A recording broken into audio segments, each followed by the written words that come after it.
Globalization is bringing together a world that was once separate. Humanity is no longer discovering new lands or peoples and claiming them to be the New World, as we once did during the times of kings, queens, and colonization.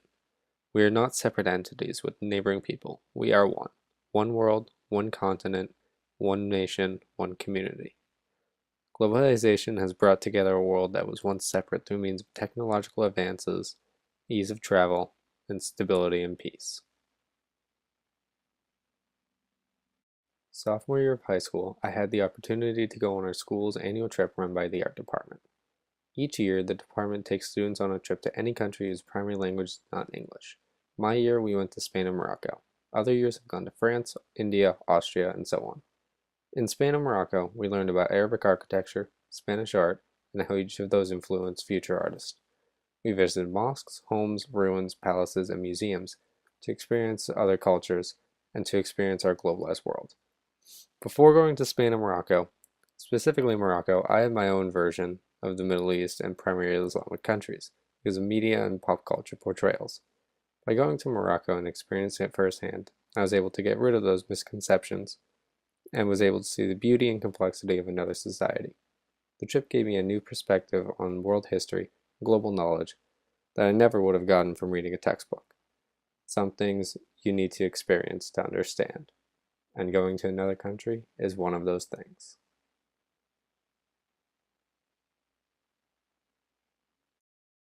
Senior year of high school, I signed up for a trip to Peru sponsored by the school. The purpose of this trip was to attend a global leadership conference in Lima.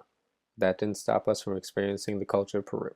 We visited the highlands, experienced Machu Picchu, ate guinea pig and alpaca, and met with people who were trying to reignite lost Incan culture through weaving using traditional methods, all the way from dyeing the wool to weaving it into beautiful and elaborate patterns. Some of these groups would sell these handcrafted items online to continue their practice and show the world a glimpse into a lost culture. When we got to the conference in Peru, we were divided into colored teams, and were then divided into small groups with people from around the world. In my group, we had someone from Colombia, Taiwan, Denmark, and the United States. The goal of this was to create a project to help benefit a worldwide problem. The winners got to have their work featured in the Nobel Peace Prize Museum in Norway. My team came up with the idea to create an app that would alert travelers to a nation's availability and location of clean drinking water sources. We made it to the finals, but sadly did not win the prize. During the 3-day conference, we had 3 keynote speakers: a world-renowned anthropologist, a linguist and English professor, and a former U.S. Olympian, Dee Dee Trotter. Each speech sent us a message to us that this world is getting smaller by the day, and we are here to embrace our global community.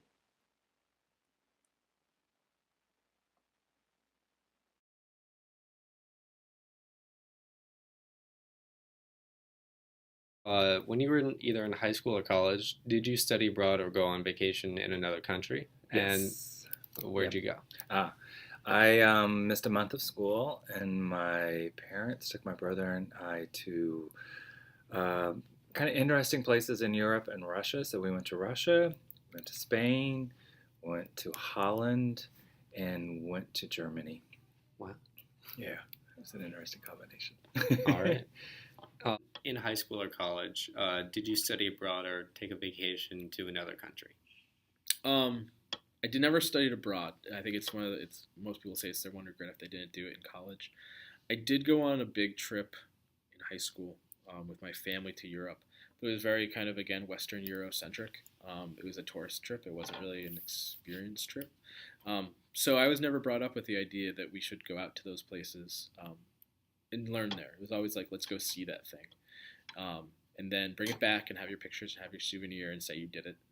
So yeah, I never was brought up with that sort of convention. I had to kind of discover it as a teacher later on. When you returned, did any of that um, world travel help you in your studies or with Mm. better understanding about global issues? Yeah, well, it made history much more interesting because I went in eighth grade, so then we had like world history in ninth grade.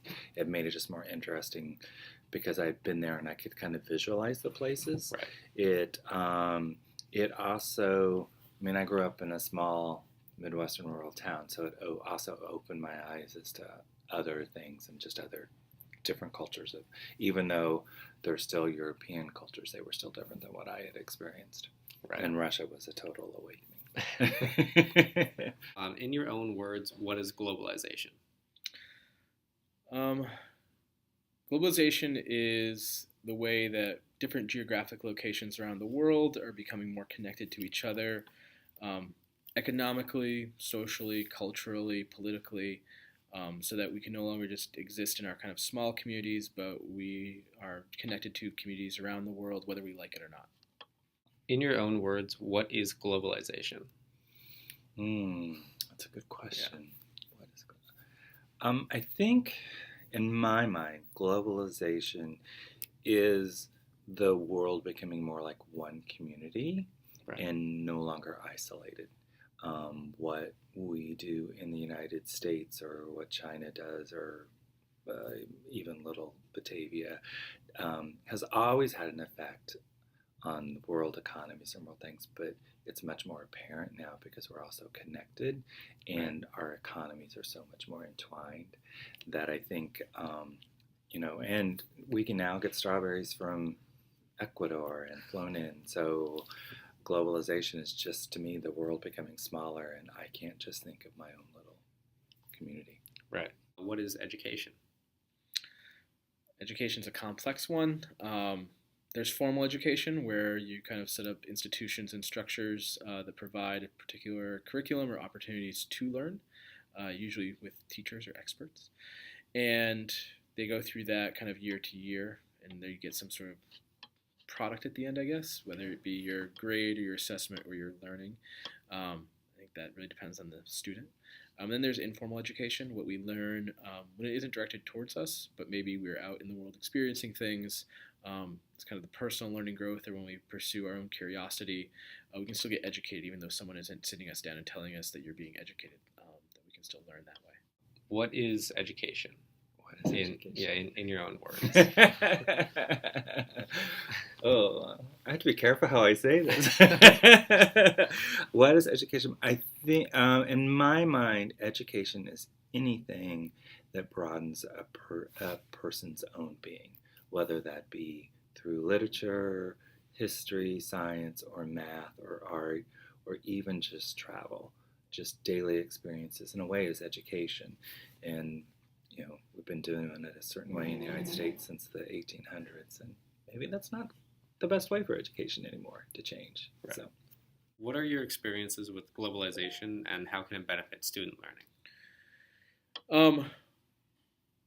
So I think, again, back to the benefiting the student learning part, we started to play with this a little bit more this year at Evolutions, is trying to get to see the world through other people's eyes. So we did a unit this year on disease and infectious disease.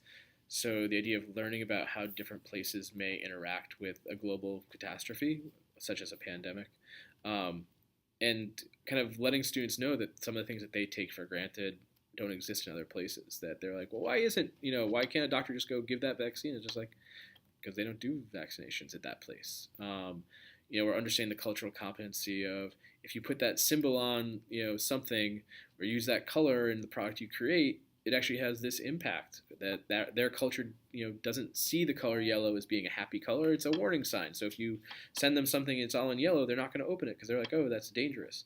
But for our students to understand, again, that their worldview is not the only worldview, and how to get them to understand that they have to at least acknowledge that if they actually want to go out and do better in the world, and not just do better for themselves. How does Wellesley High School use globalization in its curriculum? Well, it's starting to change. I mean, because we do have the foreign language exchanges.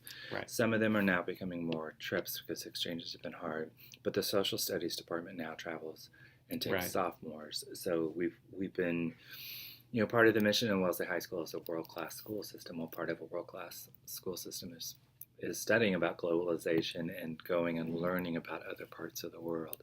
So I think it's great because it gets kids out of the Wellesley bubble, or even out of the United States bubble, to see the big opportunities that are out there in anywhere, and that and we have to know and have empathy for our fellow human being that we may never have thought of. For your introduction, you mentioned your trip to Peru. Mm-hmm.